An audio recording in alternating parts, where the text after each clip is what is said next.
Welcome back, everyone. Today I'm going to show you how I made this Imperial shrine for my Killteam and 40k board. For a while now, I've been looking for some sort of terrain that could be a kind of a nice central feature or courtyard for my 40k table. And I thought this idea of having kind of this religious shrine or even monument with some trees surrounding it might be a nice little focal point for my 40k table. So I'm just going to go through how I built this. I did use old Imperial sector pieces to construct this shrine. You could use the new kits that are now available just as easily and probably make a better looking shrine than this. But anyways, without further ado, here's how I built this shrine. So the first thing I'm going to do is I'm going to make the foundation of our shrine here using, as I said before, the old sector Imperialis shrine. So I'm just taking some plastic cement, gluing these pieces together, then we'll start building up the second layers. And then for flooring for the second layer of my shrine, I used some foam board which I cut out. I used this instead of the floors that came with the Imperial sector because those weren't really flat and I was having a hard time gluing the second layer on top of this, so foam board worked nicely. And then here I'm putting together the second layer of the shrine, which will be holding a statue at the top of it. And again, I'm just using plastic cement here to put these in place, ensuring that the statue will fit on top of it. And then once that is finished, I'm just going to adhere it to the top portion of our base here with some super glue, ensuring it's nice and even. And then the last step really for this building is I'm just going to put on some railings around the sides to help hide the base of the statue once I insert it into the building here. And then we are ready to paint this thing. So I'm going to use kind of a dark sand color to paint the initial base coat. And I'm doing this to show you don't need an airbrush to do zenithal highlighting. You can use a rattle can just fine. So we put down our initial base layer. And then I'm going to be going over it with a tan color from about a 45-degree angle, making our first initial highlight pass. And then finally, I'm going to fire straight down at it at about 90 degrees with pure white to give it this nice kind of stone look. And now all we're going to do is apply some washes to weather it. I don't want to make this look like a really old weathered stone building that has seen centuries of dirt and grime. I'm using yellow and green washes here, some FW ink that's kind of a yellowish brown, and then my good old Vallejo streaking grime to give it those green highlights. Look like it's been out, maybe some acid rain or just out in the elements for a long time. And if you notice, I'm focusing on areas where I know that the dirt and grime will kind of accumulate, and I'm kind of leaving the mid sections of the building a little cleaner so it'll draw out the attention and there'll be some contrast in the weathering. And then once I'm done with the wash, to bring back some of those highlights that were muted with the washes, I'm just doing a quick dry brush of first some bone color, and then in the mid sections of the wall, because again, that's where I want your eyes to be drawn, I'm using some pure white right there in the middle. So here I'm going to use some pigments from Vallejo to simulate my final bit of weathering here. I'm going to put this at the places that I think most of the dirt and grime are going to accumulate. And so there's two things you could do here. If you want a really dirty, grimy look to your building, you can just apply it and then spray it with some alcohol and lock it into place. Or you can do what I'm doing here. So I'm applying the pigment and then I'm using my breath to blow off most of the excess pigment here. So you're only left with kind of a fine hint of that brown around all these edges in detail. And then once I'm finished with the pigment, I am going to go ahead and dry brush it once more with my high highlight, which is pretty much a pure white, hitting the mid sections of the areas and anywhere pigment might have slipped onto area where I want a highlight. And with that, we will now be done with our little building here, the shrine portion. So now we're going to move on to painting the statue. So here I'm just taking some of Vallejo's metal color, copper, and I'm just spraying it through my airbrush. You don't even have to thin this stuff down. It works great through an airbrush. You could paint it by hand, but this is by far the quicker method. And then I'm taking a little bit of that copper, mixing in the Vallejo gold color, and I'm going at about a 45-degree angle to get my initial highlights down. And then I will go ahead with the pure gold and shoot it straight down at a 90-degree angle to get those high highlights. And this is a really easy way to paint a bronze statue. And if you wanted a not weathered look, you could just pretty much be done with this. If you want to blend the colors a little bit more, you could put down a wash, but it looks pretty good just right after this quick airbrushing. It only took a few minutes. But I want this to look old and weathered to match my building, so I'm going to go over it with a watered down brown wash of Agrax Earthshade. I watered it down quite a bit. This is just going to help the blends darken it down a little bit, because right now it's pretty shiny. A lot of that gold color is shining through, and I want it to be just a little more muted. So I'm just going over the entirety of the statue with the wash.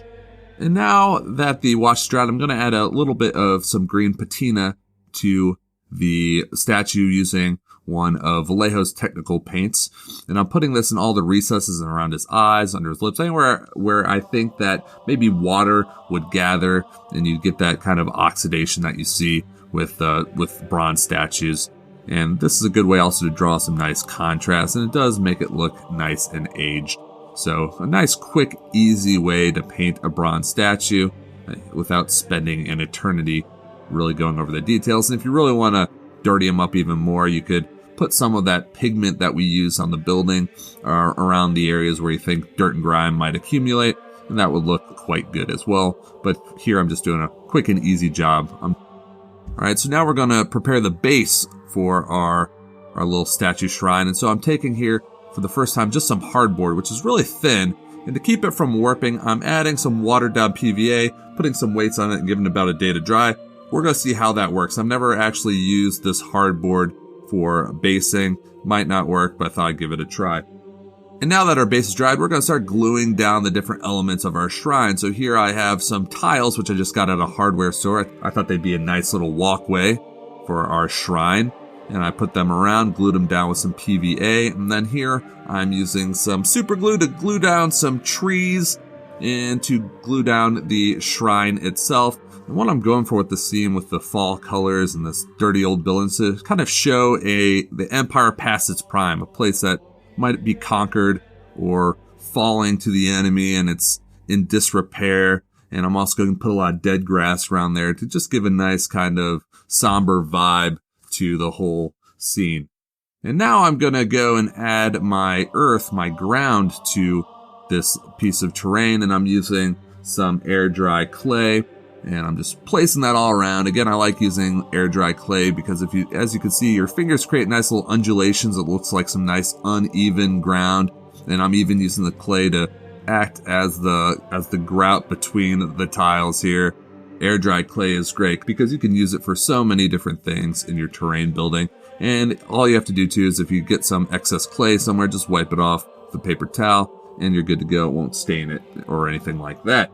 And so now we are going to paint the clay once it's dried. As you can see here, since I only had 3 trees, I went ahead and got from Miniature Market some of their mini terrain. I got a nice little crater here, so I'm going to kind of show that a tree was blown out by a wayward shell or something. All right, if you have 4 Citadel trees, go ahead and place it there. But I think in the end, this will be kind of cool to remind you that you're in a war zone. So again, just painting a dark brown color. We're going to go over it with the Agrellan Earth, which is kind of a crackle paint to show broken, dried out earth. This is a nice base color. So now I'm applying Agrellan Earth all around those painted sections. I'm applying it really thickly because I want some nice large cracks to appear once it dries. If you put it on too thin, then oftentimes there will be very little of that crackle effects actually appearing on your earth.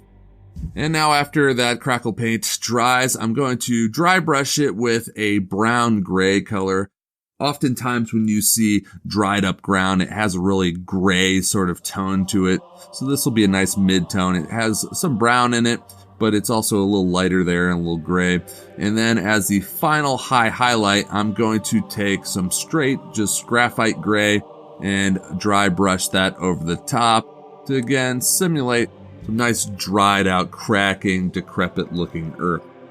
And once the paint is dried, I'm going to go ahead and I'm going to add the foliage. So I'm going to use a really kind of yellowed grass, again, like it's late summer or fall and all the grass is kind of dying off.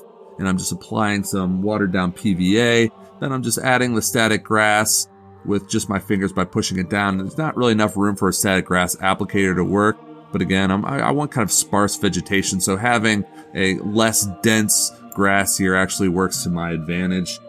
And then for the final touch, I'm adding some posters, some newspapers, things like that. These were posted on one of the community articles about making terrain, and they had a PDF of all these cool little recruitment posters and whatnot. And so I'm just using some PVA and applying them all around my scene to just look like trash and discarded papers. And I'm even gluing some here to the side of my monument, like they were important notices or something pinned there.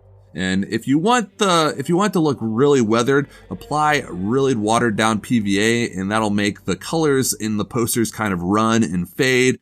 But if you want the poster to kind of be more in pristine condition, just use pure PVA to place it on the back and then go over it, the front side of the poster with the PVA, and that will lock it in place and it will look pretty good. And then for the final step, we're just going to weather down the walkways themselves. I'm just using that Vallejo pigment, and I am applying it all over the tiles here. And then I'm kind of taking a paper towel and I'm removing some of the pigment from the middle of the tile, kind of like with the wall. We want you to draw your eye to the middle to give it kind of like a highlight, to make it look like there is some contrast on the tiles itself. Just gives it a nice effect. And then once I have a weathering that I like, I'm just going to spray it down with some isopropyl alcohol to lock the pigment down onto the tiles here. And with that, we will be finished. And I'm really proud of how this turned out. It took a lot longer than I thought to make this little piece here. And as you can see, I added a few little touches. I added some limbs from a sagebrush tree, a sagebrush armature to look like, again, a tree got taken out by a shell. But all the little touches, I think, are what really make this piece, the posters and even that little blood spatter. It really makes it kind of look lived in. It's always the little details that seem to make your terrain pieces. But anyway, I think this will be a nice centerpiece for my 40K table, nice little courtyard.